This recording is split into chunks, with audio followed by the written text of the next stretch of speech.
Avant d'être sujet aux épreuves, notre maître Ayyub, alayhi salam, tout comme c'est le cas de certains prophètes, était de ceux qui étaient riches. Notre maître Ayyub habitait dans un village nommé Al-Bathaniyah,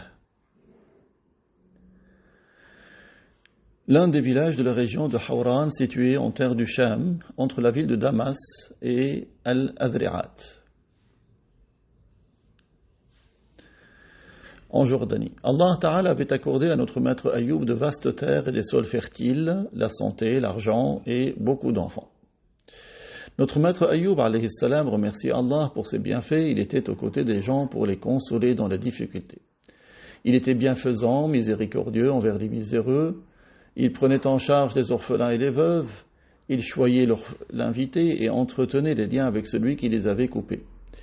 Il fut pourtant l'objet d'une grande épreuve et d'une grande souffrance. Toutefois, cela ne signifiait pas qu'il n'avait pas un haut degré selon le jugement de Allah. C'était au contraire une épreuve de la part de son Seigneur, une épreuve pour lui afin qu'augmente sa récompense et sa rétribution. En effet, le messager de Allah sallallahu alayhi wa sallam a dit « Ashaddu an-nasi bala'an al-anbiya, thumma al-amthalu fal-amthal » ce qui signifie « Les gens qui sont le plus éprouvés sont les prophètes. Ensuite, ceux qui viennent après eux en degré. » En se rappelant l'épreuve de notre maître Ayyub et sa patience à travers les années, bien qu'il fût le meilleur des gens de son époque, les gens s'habituent et contraignent leurs âmes à faire preuve de patience, tout comme l'a fait notre maître Ayyub.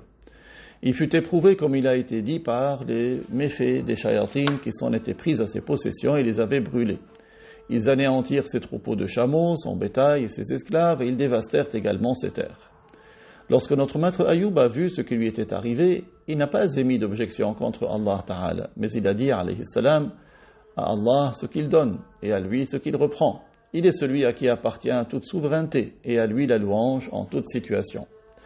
Mais les shayatines, les démons, ne s'en étaient pas tenus à leurs méfaits et à leur corruption. Ils s'en sont pris aux enfants de notre maître Ayyub alayhi salam.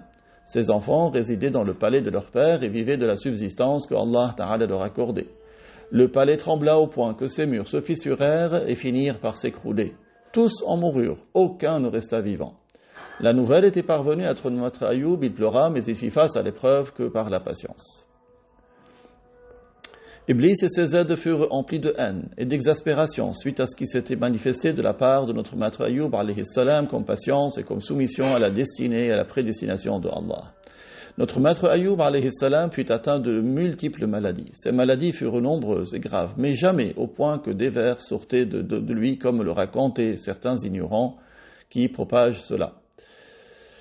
L'histoire que certains ignorants rapportent ou répètent relève des choses répugnantes et repoussantes qui n'arrivent jamais aux prophètes. Allah Ta'ala a préservé les prophètes des maladies repoussantes. Il n'est donc pas vrai que notre maître Ayyub aurait été atteint d'une maladie qui aurait amené des vers à sortir de son corps et que lorsqu'un ver tombait, il l'aurait ramassé pour le remettre en disant « Consomme de ta subsistance ». Ceci est une chose mensongère qui n'est pas digne des prophètes. Ce qui est vrai en revanche, et ce qui est sûr, c'est que Ayyub alayhi salam a été éprouvé par plusieurs maladies graves.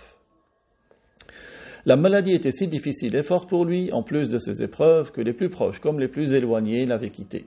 Les plus proches et les plus éloignés ne venaient plus le visiter et très peu étaient restés avec lui. Son épouse était restée à son service, elle agissait en bien avec lui, elle se rappelait de son mérite et de sa bienfaisance envers elle à l'époque du bien-être.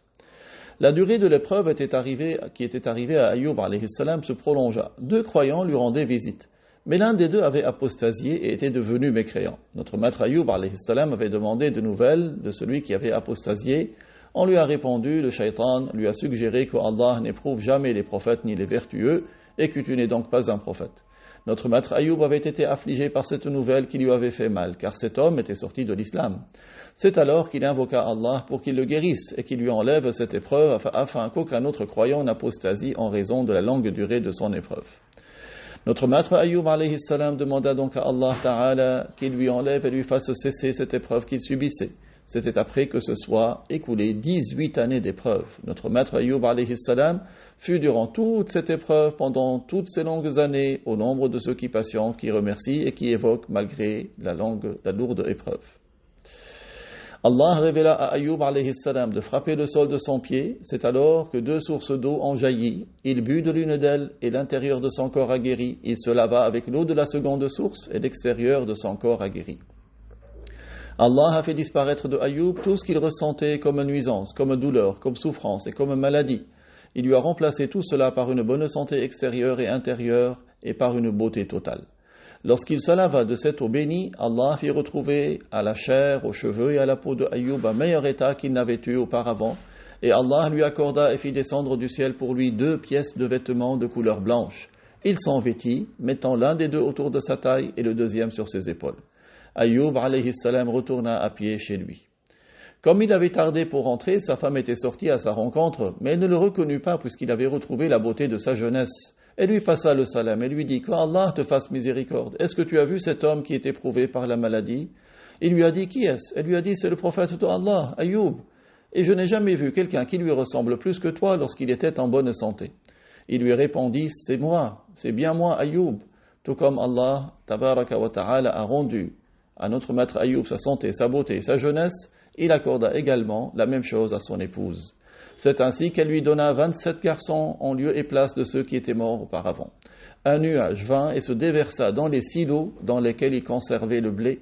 Ce nuage se déversa en or jusqu'à remplir les réserves de blé, tandis qu'un autre nuage vint au-dessus de sa réserve d'orge et de grains et se déversa en argent jusqu'à le remplir.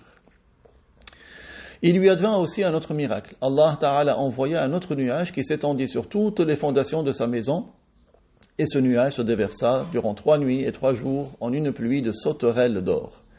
Allah a levé la difficulté de notre maître Ayyub, il a enlevé ce qu'il subissait comme nuisance par miséricorde et bienfait de sa part, et il a fait de son récit un souvenir et un rappel pour les esclaves, pour les encourager à la patience, puisqu'il a été éprouvé par bien plus grave encore.